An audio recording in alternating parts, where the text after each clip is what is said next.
Quando as pirâmides de Gizé foram construídas, a mais alta media 147 metros, tornando-as nas coisas mais altas que os humanos tinham alguma vez construído.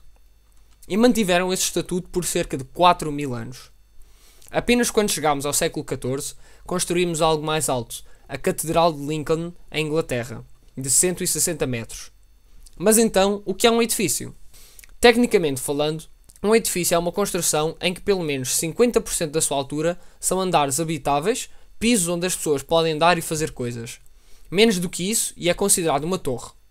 Depois da Catedral de Lincoln finalmente ter ultrapassado a altura das pirâmides, várias igrejas e catedrais continuaram a ser construídas e a quebrar recordes.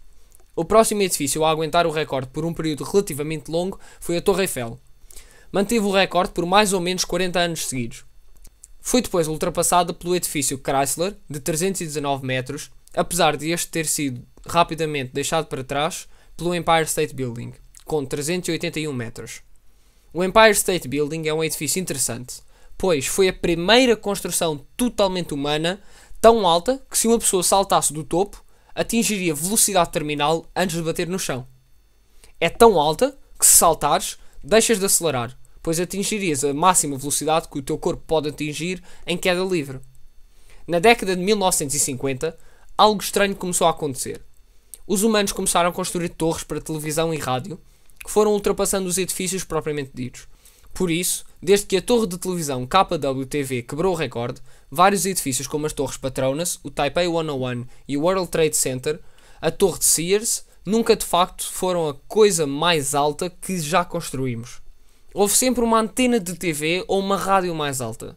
Até há pouco tempo, e por algum tempo, esse recorde foi detido pela torre da rádio de Varsóvia, na Polónia, de 646 metros. E causa algum impacto, pois está sozinha num campo, sem mais edifícios à sua volta. Em 1991, alguns trabalhadores enganaram-se a mudar os fios, e a torre começou a enrolar-se em si própria e acabou por cair. Não há vídeos do evento, mas seria parecido a isto, só que numa maior escala.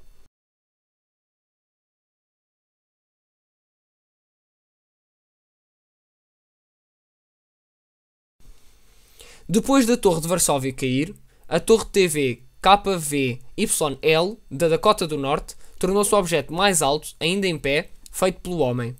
Mas, recentemente, os edifícios têm feito uma recuperação. E para analisar isso, viajaremos para o Médio Oriente.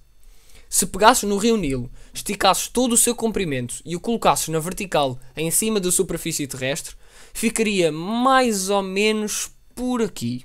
Impressionante! Mas onde é que o vai e vem espacial orbita? E onde é que a Estação Espacial Internacional orbita?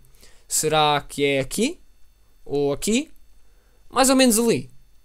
Seria mais ou menos por aqui. Aliás, elas viajam tão depressa à volta da Terra que em vez de verem o Sol a nascer e a pôr-se uma vez a cada 24 horas, veem-no 16 vezes. Mas não estejas com inveja. Podes facilmente ver mais do que um pôr do Sol por dia, tomando partido das estruturas altas.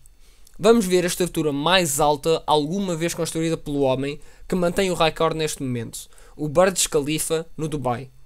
A altura deste edifício é impressionantemente assustadora. É tão alta que tu podias ver o Sol a pôr-se na sua base, apanhar um elevador super rápido para o último piso e ver o mesmo Sol a pôr-se de novo. Aliás, a diferença do tempo entre a base e o topo é tão grande que o Departamento de Assuntos Islâmicos do Dubai teve de fazer uma regra sobre quando é que alguns muçulmanos podem comer durante o Ramadão. As pessoas que vivem no 80º andar ou acima têm de esperar 2 ou 3 minutos a mais do que as que vivem na base, porque o Sol ainda não se pôs para eles. Mas antes de ir para o Dubai, para veres 2 pôres do Sol, tenha atenção que a altura que necessitas para os veres é a altura do teu próprio corpo. Da próxima vez que fores à praia, experimenta isto. Vê o Sol a nascer ou a pôr-se por cima da água. Imaginemos que estás a ver o Sol a nascer. Começa por esperar em pé. Assim que o último pedacinho de Sol sair, deita-te rapidamente de barriga para baixo e voilà. Ainda mais, se souberes a altura dos teus olhos quando estás deitado e quando estás em pé, e calculares o tempo de intervalo entre um nascer e o outro, consegues calcular o raio da Terra. As instruções vão estar na descrição, tal como vários links para muitas das coisas que mencionei. Para pôr em perspectiva, A Torre do Dubai não é nada, comparado com o Everest. Mas a estrutura que nós potencialmente poderíamos construir não seria do tamanho do Everest. Seria muito, muito maior. Digamos que maior até ao espaço. Claro que o problema em construir coisas altas é que ficam cada vez mais pesadas e têm de suportar o seu próprio peso. Mas apenas até um certo ponto.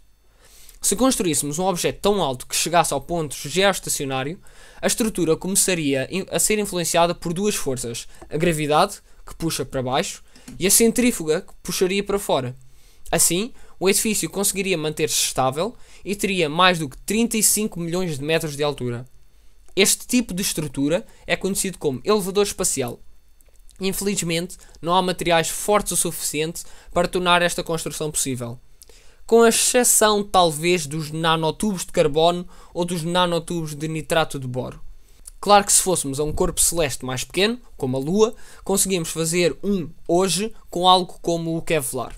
Há várias coisas com que nós nos temos de preocupar se quiséssemos construir um elevador espacial, tal como desviar o elevador de restos de meteoros. Uma solução é tê-lo em cima de um barco que poderia controlá-lo de um lado para o outro. Outro facto interessante é que, quanto maior o elevador, mais rápido ele se vai mover. Por exemplo, se tiver mais de 50 milhões de metros de altura, pode mover-se tão rápido que atinge a velocidade de escape e sair dela no topo levava-te à Lua. Mas porquê construir um elevador espacial? Porque seria incrível, mas também por melhores razões. Por exemplo, mandar meio quilograma de material para o espaço necessita de 11 mil dólares. Com o elevador, poderíamos fazê-lo apenas por 100.